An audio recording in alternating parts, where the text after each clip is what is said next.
Samandar Hamroqulov rafiqasi haqida gapirdi.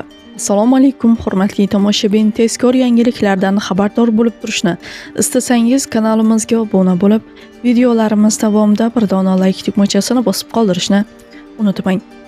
Taniqli aktyor va xonanda Samandar Hamroqulov rafiqasi bilan munosabati haqida ochiq so'zlab, muhabbat va ishonch haqida fikrlarini bildirdi. Uning aytishicha, turmush o'rtog'i avvallari juda rashkchi bo'lgan, ammo vaqt o'tishi bilan bu his tugal bo'lgan.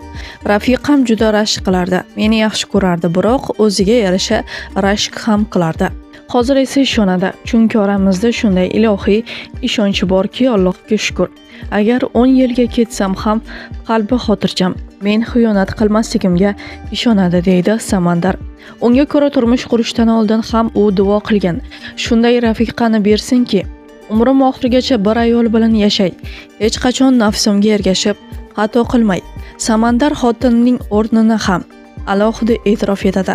Erkakka yaxshi xotin uchrasa, bu uning baxti, bu uning barakasi, deydi u.